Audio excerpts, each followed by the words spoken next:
கர்த்தருக்குள் பிரியமானவர்களே, அக்டோபர் 4 இன்றைய பனித்துளிகளின் தலைப்பானது இகபோத் விலகி போயிற்று. வசனம் 1 சாமுவேல் 4வது அதிகாரம் 22வது வசனம். தேவனுடைய பெட்டி பிடிபட்டு போனபடியினால் மகிமை இஸ்ரவேலை விட்டு விலகி போயிற்று என்றாள்.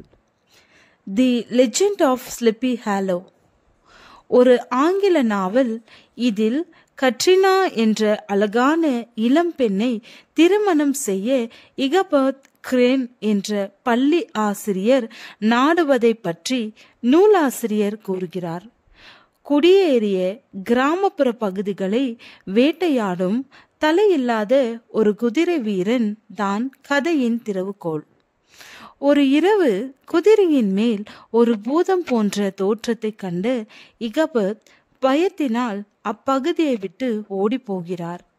இந்த குதிரை வீரன் கட்ரினாவுக்கு ஒரு போட்டியான முறைமைக்காரன் என்றும் பின்னர் அவன் கட்ரினாவை திருமணம் செய்து கொள்ளுகிறார் என்றும் வாசகர்களுக்கு தெளிவாக தெரிகிறது. இகபோத் என்பது முதலில் வேதத்தில் காணப்பட்ட ஒரு பெயர் மற்றும் ஒரு இருண்ட பின்னணியை கொண்டுள்ளது. பெலிஸ்தியரோடு யுத்தம் பண்ணும்போது இஸ்ரவேலர் தேவனுடைய பெட்டியை போர்க்களத்திற்கு கொண்டு வந்தனர். இது ஒரு தவறான நடவடிக்கை. ஆயினும் இஸ்ரவேல் இராணுவம் தோற்கடிக்கப்பட்டு தேவனுடைய பெட்டி சிறைப்பிடிக்கப்பட்டது. பிரதான ஆசாரியரான ஏலியின் குமாரர் ஓப்னி மற்றும் பினகாஸ் கொல்லப்பட்டனர். ஏலியும் இறந்து விடுகிறார்கள். செய்தி கொண்டு வந்தவன் பிரதியுத்தரமாக இஸ்ரவேலர் பெலிஸ்தருக்கு முன்பாக முறிந்தோடி போனார்கள். ஜனங்களுக்குள்ளே பெரிய சங்காரம் உண்டாயிற்று. உம்முடைய குமாரர்கள் ஓப்னி பினகாஸ் என்னும் இருவரும் இறந்து போனார்கள். தேவனுடைய பெட்டியும் பிடிபட்டு போயிற்று என்றான். அவன் தேவனுடைய பெட்டியை குறித்து சொன்னவுடனே ஏலி ஆசனத்திலிருந்து வாசலின் பக்கமாய் மல்லாக்க விழுந்தான். அவன் கிழவனும் ஸ்தூலித்தனவனுமாய் இருந்தபடியால் அவன் பிடரி முறிந்து செத்து போனான். அவன் இஸ்ரவேலை 40 வருஷம் நியாயம் விசாரித்தான். கர்ப்பமாயிருந்த பினஸ்கானின் மனைவி இந்த செய்திகளை கேட்டபோது அவள் குனிந்து பிரசவித்தாள்.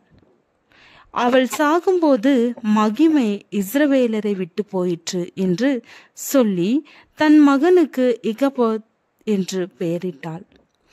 இன்றைக்கு தேவனுடைய பெட்டி எங்கு இருக்கிறது என்பது யாருக்கும் தெரியாது. ஆனால் பிறவாயில்லை, இகபோத் மறைந்து விட்டது. இயேசுவின் மூலம் தேவன் தம்முடைய மகிமையை நமக்கு தந்திருக்கிறார்.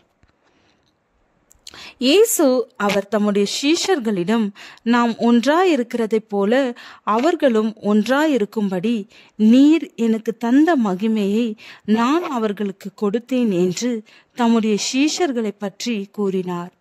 மகிமையை பெற்றுக்கொள்ள நீங்கள் ஆயத்தமா? ஜெபம்.